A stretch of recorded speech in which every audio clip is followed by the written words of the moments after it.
Under GM Adam Peters, head coach Dan Quinn, they had to kind of piece it together the best they could. It did an admirable job, but I expect reinforcements there. Yes, I'm aware Washington fans desperately want that number 2 receiver opposite Terry McLaurin. I do think they'll address that in some form, but they could allocate more resources to that offensive line in a pass rush where they lose Dante Fowler in free agency. And also, they have a ton of good players that just played out one-year deals that they could bring back. Bobby Wagner played great. Zach Ertz was a really good target for Jayden Daniels. Safety Jeremy Chin. You'll see some of those pieces back most likely.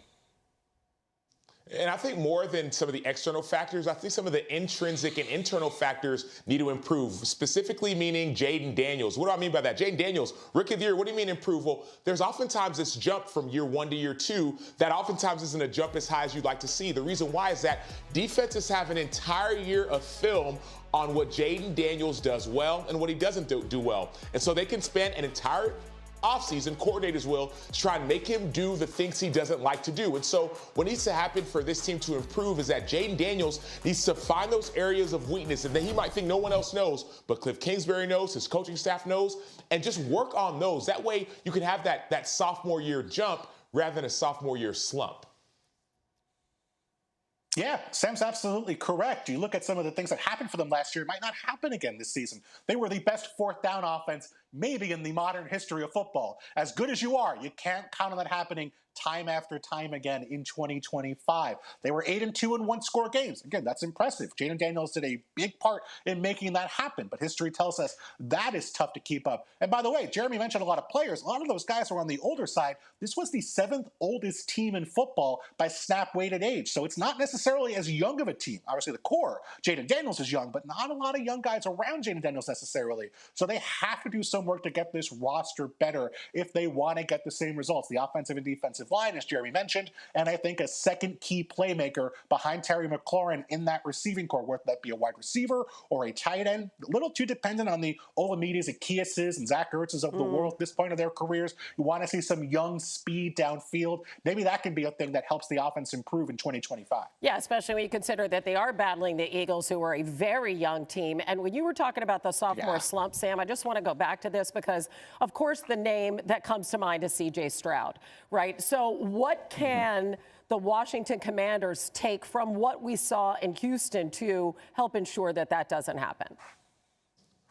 Well, there's two pieces. One piece is, yes, you add another weapon. We saw that the Texans actually went and got a guy like Stephon Diggs, so it didn't work out. But the bigger piece, and I'll reiterate the point, is that you have to self-scout. Usually around halfway through the season, or maybe it's a bye week, teams won't go and watch other teams. They'll go and watch their own film and see what are the tendencies that we have that we don't think other people know about that we want to get ahead of. That's what needs to happen, and that's going to be Cliff Kingsbury's job. That's going to be Dan Quinn's job, who actually did that for his entire career. He self-scouted his career and said, okay, what are my tendencies as a coach, as a coordinator? How can I get better? And that's why you're seeing this huge jump. And so for me, it's got to be up to Jayden Daniels. It's got to be up to Cliff Kingsbury and the entire coaching staff to say, hey, Jayden, I understand how excellent we were, but in order to not have that slump like we saw with C.J. Stroud, we're going to work on some of those little things. And maybe it's being more structured in the pocket. I get it. You love to move around. That makes you great. But let's work on being more structured in case you have a guy who's spying you. Maybe little things like that are things that you can do to self-scout and get better.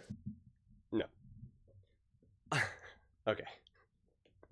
Listen, obviously Jayden Daniels needs to improve and grow and evolve as a quarterback. Every quarterback does, okay? Patrick Mahomes still needs to learn and grow and evolve and become better. Josh Allen, Lamar Jackson, Jalen Hurts, right? Like, so that goes without saying. But this whole idea that C.J. Stroud had a sophomore slump because they just had more film and he just needed to develop more and they needed to self-scout. No, they had no O-line. They had an inconsistent run game and they had an injured receiving core. And they had an offensive coordinator who did not deal with any of that very well because he was a very young OC. That's why. It's really that simple. It's really that simple. So you want to ensure that Jayden Daniels continues to grow and evolve and doesn't have a sophomore slump. It's not because there's going to be extra tape or this, that. Fortify the O-line, give him plenty of time, and get him a run game. Get him an actual consistent run game. Jayden Daniels will make other receivers work. Yes, obviously you want that dude. You want the CeeDee Lambs, the A.J. Browns, the Devontaes. Like, you want those guys of the world undeniably. And I've been screaming tight end, tight end, tight end, tight end, tight end. That I am a major proponent of getting your quarterback a tight end that you develop an awesome relationship with, and that becomes your workhorse. A tight end is like a quarterback's ultimate security blanket. It's no surprise that Patrick Mahomes and Tom Brady both have their tight end as their partner in crime. That's not an outlier of a situation there, okay? So it totally makes sense. Totally makes sense. Maybe Ertz is still that guy for another year, could be. But Jayden Daniels was left too much on an island too many times with that lack of run game. And that's too much for your quarterback. That's too much. In 2 out of 3 of the Commanders' playoff games, Jayden Daniels had to be the leading rusher. And the run game was like a legitimate liability. Against that Bucs game, you were just like, there's no run game here, man. I mean, they had to pull out all the stops to try to figure out how to just get some semblance of a run game, to just try to keep like the offense balanced, to keep the defense honest. And that's a problem. That's not sustainable. And you add that to having to go for it so much on 4th down, you're just putting so much weight on Jayden Daniels' shoulders. So the goal here is to not have Jayden Daniels evolve. Obviously, that's a goal, but it's not the goal. The goal is to try to take things off of Jayden Daniels' plate. This rookie year, you put a ton on his plate, and he succeeded with flying colors. The goal of a team is to not be like, wow, we have a superstar quarterback. Let's just keep adding more on his plate. No. The goal is to make things easier for him. As Greg Cosell put it, he said the job of an OC is to simplify the game and make things easier for your quarterback. That is the job of every single quarterback under the sun. That is the job of every single offensive coordinator for their quarterback under the sun, no matter who you are. And so what the Commanders need to do is make things easier. Yeah, the Texans went out and got a weapon. They went out and got Diggs. They should have focused on their O-line. They would have been better off. The Chicago Bears were like, hey, let's get this wide receiver too. It's awesome. They should have worked on their O-line and had a better run game. So the best things that you can do for Jayden Daniels is get a better defense, boost your defense, O-line, run game. I mean, that's what's going to matter more than anything. Again, yeah, getting weapons, getting a number 2 receiver, etc., that's awesome, and that's exciting for these big-time splash plays. Philadelphia Eagles won the Super Bowl without needing some spectacular game after game after game of the highlight reels of AJ and Devontae, etc. They had awesome defense. They had a quarterback who took care of the ball, who also used his legs as well strategically. Awesome O-line, awesome run game. I mean, worked for the Philadelphia Eagles pretty well. That's how you make things easier. So, listen. The reality is I don't think there's anything magic on film that coordinators are going to see now on Jayden Daniels and say, oh, we can exploit this. Let's go. And that's going to lead to a sophomore slump of some sort. Jayden Daniels is an incredibly special quarterback, an incredibly high-level gifted quarterback. His success now is 100% in the hands of the team itself. We talk so much about the players and the coach, but management is so wild. There would be no Kansas City Chiefs. There would be no Patrick Mahomes and Andy Reid and winning all these rings if it wasn't for the teams that they've been able to build. They're the ones that are moving on from Tyreek Hill and building another team. They're the ones that are then, hey, you know what? Our offense isn't as strong as it used to be. We got to really build this defense. We got to draft here, pick up this free agent there. You know, there is no Super Bowl for the Philadelphia Eagles without Howie Roseman drafting Cooper DeJean, Mitchell, C.J. Gardner-Johnson in free agency, Jalen Carter, Saquon Barkley. So you can get some of these awesome players. You can get the Jayden Daniels, Dan Quinn, and Cliff Kingsbury. The rest now is really at the hands of the franchise as a whole. That's who this is on now. And so you got to be smart with who you pick up and what the, what the plan of attack is. Because especially this early on in Jayden Daniels' career, it's like, this is the time now, right? You're paying him nothing. So this is the time to shine. So I'm interested to see what the Commanders do. You know, I think it's going to be interesting because I think when you're going into this next year, there's always that kind of feeling potentially for like a 2 steps forward, 1 step back, 2 steps forward, 2 steps back, 3 steps forward. You know, like it's never just like an easy, smooth transition necessarily. If they had a handful of pieces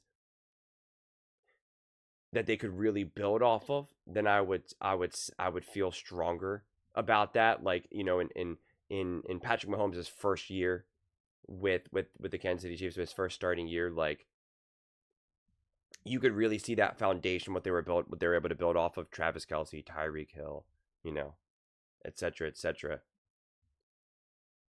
I think the Commanders have a little bit more work in that regard, and I believe that they can do it. I believe that they can, but that's where I'm really putting it on the hands of ownership, management. You know, at the end of the day, all of the collaborative relationships who really at the end of the day are truly making the decisions and how they're being made. It's not just the GM, by the way. It's collectively all the people around, the scouts, owner, like it's all, you know, intertwined with each other. So to me, that's where all of this gets hung into the balance. It's not a matter of, oh, will they self-scout and make Jayden Daniels even better? If Jayden Daniels was 15% better, they still don't beat the Eagles. So you know, that tells you something. That tells you something. That tells you having an extra great wide receiver isn't the difference between them beating the Philadelphia Eagles. It's just not. And it's important to have that honest, you know, discussion about it. And that's why I was kind of pleading with Commanders fans before. You can't just look at it and say, oh, if only we didn't turn the ball over, we could have beat the Eagles, etc. That's the wrong way to look at it. You really got to face the reality of your limitations. You got to really face the reality of where you came up short. And build a team that it doesn't take a fumbled snap and a last-minute field goal to beat the Bucs, because you couldn't run the ball. And you had to convert on 4th down. You needed the heroics of Jayden Daniels. The Philadelphia Eagles did not need the heroics of Jalen Hurts in all 3 of their games leading up to the Super Bowl, really. They needed an incredibly high-level play in the NFC Championship game and the Super Bowl. But like the Kansas City Chiefs didn't need the heroics of Patrick Mahomes to get past the Texans. The Buffalo Bills didn't need the heroics of Josh Allen to get past the Denver Broncos. Lamar Jackson didn't need the heroics. They didn't need Lamar Jackson, the heroics of Lamar Jackson to get past the Steelers. But they did need that for the Bucs. And the Bucs were a feisty team. So again, it's just, I'm just trying to put like an honest, grounded perspective of like what needs to be done. Because it's so easy to say, oh, we're right there. We just need a little bit more, and boom. Yeah, you're right there and you just need a little bit more. But if you just get a little bit more, then you're still relying so heavily on Jayden Daniels to be special. And you need him to be special game after game after game after game after game. And that's a losing battle. It's always been a losing battle.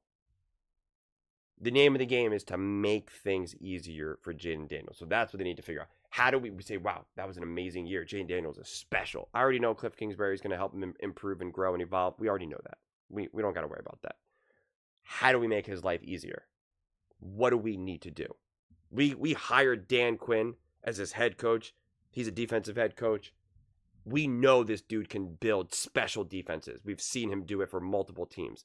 What does he need to carry out his vision of a great defense that now allows more complementary football from Jayden Daniels to now be able to get the leads and just now play nice, conservative, smart, high-level football with Cliff, Jayden Daniels, and company?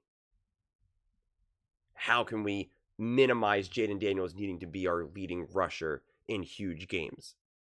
How can that be more of our plan B or plan C rather than our plan A.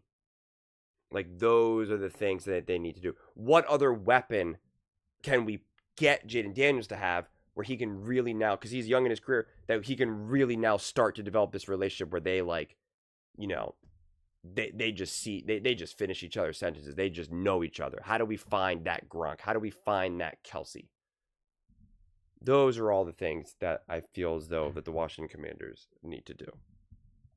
So, focusing on this whole thing of, like, a sophomore slump, or, you know, getting another number 2 alongside, you know, Scary Terry, like, I think that's the wrong conversation. That's the wrong conversation. But those are just my thoughts. I'd absolutely love to hear yours. What do you guys all think about the Washington Commanders?